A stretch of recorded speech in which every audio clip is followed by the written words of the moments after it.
Hello, and welcome to the History of Philosophy in India by Janardhan Ganeri and Peter Adamson, brought to you with the support of the King's College London Philosophy Department and the LMU in Munich, online at www.historyofphilosophy.net. Today's episode, Source Code, Badarayana's Vedanta-sutra. Our look at the Mimamsa school may not have persuaded you that Vedic ritual can really bring its promised fruits, but given the abundant intellectual harvest we've gathered in Jaimini and his successors, you're presumably convinced that a tradition devoted to the exegesis of sacred texts can at least be philosophically fruitful. Perhaps, though, you're the stubborn type. If so, we still have hope of getting you to see things our way, because we aren't yet done with Mimamsa in the broader sense. As we mentioned, Jaimini, Shabara, Kumarira, and Prabhakara are representatives of what is called Purva, or prior, Mimamsa, but it was Uttara, posterior Mimamsa, that gave rise to one of the most famous branches of Indian philosophy. Uttara Mimamsa is also called Vedanta, and like Mimamsa, it eventually subdivided into different groups with their own approaches. The most famous approach is that of the most famous Vedantin, the 8th century thinker Shankara. That approach is called non-dualist or Advaita Vedanta, a name you may well have come across before finding this podcast. We found that it was difficult to excavate the foundations of Purva Mimamsa without being guided and perhaps occasionally misled by the interpretation of the commentator Shabara. So it is with Shankara's understanding of Uttara Mimamsa, which from here on out we'll just call Vedanta. The power of Shankara's philosophy makes it tempting to equate Vedanta with that philosophy. But just as we tried to go back to Jaimini and understand his Mimamsa-sutra in its own right, so we now want to devote an episode to the founding text of Vedanta, which was composed in its current form several centuries before Shankara, likely in the 5th century AD. Predictably, this book is called the Vedanta-sutra, and known too as the Uttara Mimamsa-sutra. But it goes by several other names also. Its primary subject, as announced in its very first line, is Brahman, so naturally enough, it is sometimes called the Brahma-Sūtra. And because it speaks of the nature of a self that possesses a bodily form, Shariraka, it has been called the Shariraka-sutra. This confusing welter of titles for a single book could hardly be more appropriate. For the core mission of the Vedanta-sutra is to investigate a single source of all things, which presents itself in many guises. That source is, of course, Brahman. The sutra does not just argue that Brahman is indeed the source of all things, it also explores the relationship between our individual selves and this transcendent principle. It tells us how we can come to know Brahman, and it promises us liberation from the snares and karmic consequences of bodily existence if we attain this knowledge. Described in this way, the Vedanta-sutra may sound like a systematic work of philosophical cosmology, but if so, the system is not easy to extract. Like the sutra texts that stand at the origins of other philosophical traditions, the Vedanta-sutra at times seems almost to be written in code. If Shankara's authority looms over the text, this is in part because we need the help of Shankara and other commentators to understand it. Though the sutra form is to some extent to blame for the difficulty of the work, another reason is that the Vedanta-sutra is a philosophical treatise that doubles as a work of exegesis, devoted to the texts at the end of the Veda, hence the name Vedanta, namely the Upaniṣads. Actually, we should be more specific here. Texts honored with the name of Upaniṣads continued to be produced concurrently with and long after the composition of the Vedanta-sutra. We might even say that later Upanishads are themselves an expression of the Vedanta tradition. But the Vedanta-sutra is devoted to the interpretation of a more select group of early Upanishads, especially the Chandogya Upanishad, but also the Great Forest Upanishad and others. Thus, it refers to several of the Upanishadic passages we discussed earlier in this series, like the scenes of dialogue featuring Yajnavalkya. Key passages like these came to be known as great sayings and to receive especially focused treatment from later Vedantins. The reason this makes the sutra difficult to read is that it rarely identifies the passages it is interpreting. For this, we need to know the Upanishads so well that even a single key word will be enough to tell us which text is at stake, or failing that, we need the help of the commentators. To give just one example of this very frequent feature of the text, there is a sutra that says simply, "because of abiding and eating." The context shows that this is supposed to help convince us that Brahman holds of all things, but the remark remains incomprehensible until you realize that the sutra is alluding to a passage that describes two birds, one of which is eating while the other just sits quietly. The idea, then, is that the bird, who is eating, symbolizes the individual soul engaged in worldly action, while Brahman simply abides unchanging. This is a good example of the interpretive project that dominates the Vedanta-sutra. It reads the sacred texts as putting forward a single coherent doctrine centering on the concept of Brahman. The same goes for later Vedantins, except that for them, the sutra itself, and for good measure the Bhagavad Gita, joined the Upaniṣads as fundamental sources of wisdom and insight into the nature of Brahman. Thus, Shankara commented on the Gita, as well as the Vedanta-sutra and several early Upaniṣads. This Brahman-centric approach was controversial and rejected by other Brahmanical schools. When the Vedanta-sutra confronts and refutes the teachings of those schools, it typically concentrates on showing that the Vedanta way of looking at things is better grounded in sacred texts. This is not a sign of faith triumphing over reason, rather it is a sign that the opponents being targeted are themselves committed to the truth of the Upanishads. Exegesis is the ground on which the sutra chooses to wage its philosophical battles. Although the Vedanta-sutra shares the interpretive aims of the Mimamsa-sutra, it is not just a second installment of that sutra that moves on to looking at the Upanishads. This can best be illustrated by talking about the men who are credited with writing the two sutras. The Mimamsa-sutra was supposedly written, or at least compiled, by Jaimini, but in fact he is mentioned there in the third person.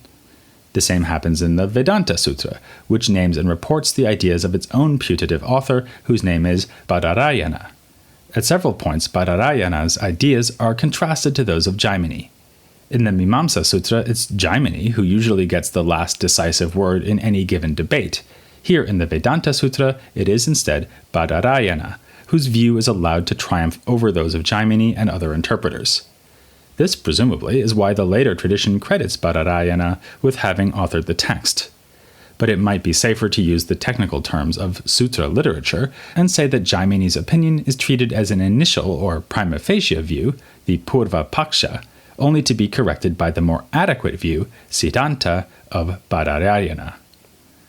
The authoritative position, if not authorship, of Badarayana has important consequences for the Vedanta-sutra.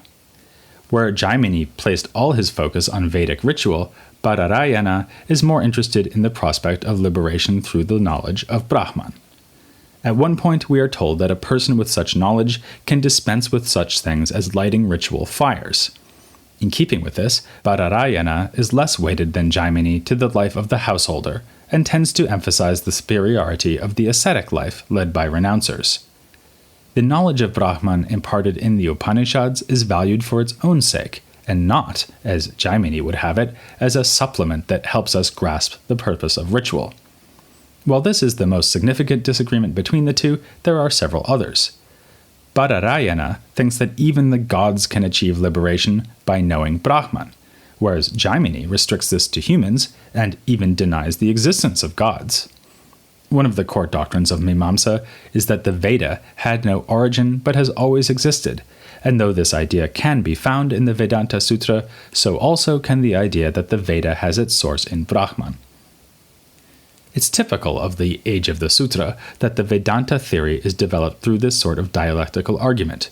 Badarayana, or whoever was ultimately responsible for the Vedanta-sutra as we now read it, constantly raises objections against himself and goes on to refute those objections. Some of the most important objections have to do with the nature of Brahman as a cause. How can we believe that all things were produced by Brahman, given that Brahman is transcendent above those things? It seems impossible that a cause could give rise to things that are utterly unlike it. To this, Badarayana replies simply that such things are known to happen. He doesn't condescend to provide an example, but the commentators suggest what he may have in mind. Shankara's remark on this sutra mentions cases where the living can emerge from the dead, as when a scorpion is spontaneously generated from a pile of manure, and conversely, where something inanimate comes from what is living, as when we grow hair and fingernails. But why, the objector persists, would Brahman even bother to produce the world? For no real reason, suggests Badarayana. It is out of mere sport or play that Brahman does so. But wouldn't Brahman have had good reason not to cause the world as we see it?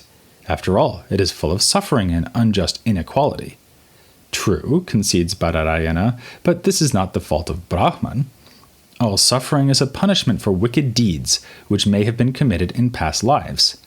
Since the cycle of rebirth has been going on endlessly, any particular case of suffering can always be referred back to earlier actions that justify this suffering. This, notice, is a point of agreement between Mimamsa and Vedanta. Both accept that the world has always existed much as it does now, even if Badarayana insists that this eternal world has a source in Brahman, whereas this notion is foreign to Jaimini. The world caused by Brahman may be permanent, but it does have a kind of conceptual sequence. Not coincidentally, this sequence is going to remind you of things we saw in the Upaniṣads. You might remember that when Yajnavalkya was challenged by his female interlocutor Gargi to provide the fundamental principle upon which all things are woven, he eventually satisfied her by saying that this principle might be space. Naturally, Badarayana accepts this idea and infers that space is the very first effect of Brahman, or at another point, that space is even identical to Brahman. From space emerge other principles, which will probably remind you of something else, the elements of ancient Greek cosmology. Here we get the sequence air, fire, water, and earth, produced one after another with Brahman as their ultimate source. They will eventually return to Brahman, dissolving into it in the reverse order of their generation when the world cycle finally ends. From this passage, we can see that the universe is like an effective stand-up comedian. It has great material. The best material possible, in fact, namely Brahman itself, which is both the moving cause that gives rise to all things and in some way the stuff out of which things are made. As long as we're in the mood to refer to Greek philosophy, we could take a leaf from Aristotle and say that Brahman is both the efficient and material cause of the world. Both ideas, Badarayana would say, are captured in the dictum that Brahman is the support of heaven, earth, and all other things. Though it takes on the forms of other things, Brahman is in itself formless. It is characterized in various ways throughout the Upaniṣads, something freely admitted in the Vedanta-sutra. But many of these characterizations are metaphors, a favorite one being that Brahman is like the sun or a single light whose rays fall on and illuminate many things. The sacred text may occasionally be misleading in its attempt to describe Brahman in a way we can appreciate, as when it suggests that Brahman has size. In fact, this is not so, because nothing other than it exists, so it is everywhere, pervading all things, rather than occupying any particular dimensions. All of which brings us to a fine example of something we mentioned when we first started describing the age of the sutra, namely that the so-called orthodox Hindu schools in fact entered into heated disputes with one another. Badarayana's insistence that Brahman is the material cause of all things brings him into direct conflict with the Samkhya school, which is mentioned explicitly and made the target of a sustained critique. We'll be looking at Samkhya later, of course. For now, all we need to tell you is that this school sees the world as evolving naturally from an underlying material stuff called pradhana. Though Samkhya too positions itself within the Brahmanical tradition, on this score it would seem to be diametrically opposed to Vedanta. Far from recognizing an intelligent, divine creator mind that manifests itself as all things, Samkhya has all things being generated from pradhana, an unintelligent stuff. Against that notion, Badarayana invokes that most familiar proof of a guiding intelligence in the universe, its striking, apparently providential order. He appeals not so much to a stock example as a livestock example. Trying to get the world we see out of pradhana without the intervention of Brahman would be like trying to get milk out of grass without the involvement of a living cause, namely a cow. But as we mentioned earlier, this dispute with the rival school is not only a philosophical one. Badarayana wants us to see not just that the Samkhya theory makes no sense, but that it cannot make sense of key Upanishadic texts. This emerges especially clearly in the tradition of commentary on the Vedanta-sutra, with Shankara delving into extensive exegesis of the background passages to show that the Samkhya school isn't understanding those passages properly. Of course, the Vedanta-sutra sets its face against more radical forms of materialism and naturalism too. Not only do the Vedas clearly reject such attitudes, but if we were to rely on sensation and material causes, it's clear that we could never attain the goal of liberation that is so dear to Badarayana. Materialist explanations fail for the world as a whole and also for the human individual. The individual self cannot be reduced to the body, but is in fact independent of the body. And here we come to what may be the single most famous teaching of the Vedanta-sutra, famous in part because it plays such a central role in Shankara's version of Vedanta. This is the idea that Brahman has a very intimate relationship to the individual self. What sort of relationship exactly? Well, that's not an easy question. Shankara's school of Advaita Vedanta insists that nothing is real apart from Brahman. This, of course, includes every individual self. So the apparent fact that each of us is distinct from other things and from the ground of all existence is actually an illusion. Shankara can draw on compelling evidence in the Vedanta-sutra to support this interpretation. We find Badarayana suggesting that there is ultimately no difference between Brahman as cause and the things that it creates. When it comes to the self, meanwhile, he tells us that Brahman is identical with our vital breath and instructs us to grasp Brahman by meditating on it as being our own self. Other passages, though, seem to draw a firm distinction between the individual self and the highest self that is Brahman. We can glimpse here signs of a debate that was in fact already raging before the time of the writing of the Vedanta-sutra. We know, in part thanks to the sutra itself, that earlier scholars prepared the way for Badarayana by commenting on the Upaniṣads, and that they had different ideas about the self and its relation to Brahman. For instance, it was suggested that Brahman is simply the material constituent for the individual self, or that the individual self is distinct from Brahman, but becomes identical to Brahman once it is liberated from the body. Perhaps the best we can conclude, on the basis of the Vedanta-sutra itself, is that the relation between Brahman and individual self is held in tension between sheer identity and difference.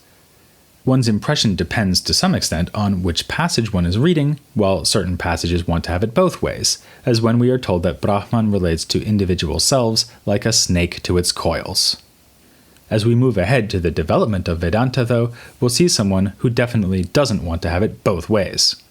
The podcast is going on a short summer break now, but in September it will return, with only one way forward, to look at the non-dualism of Shankara and Advaita Vedanta, here on The History of Philosophy in India.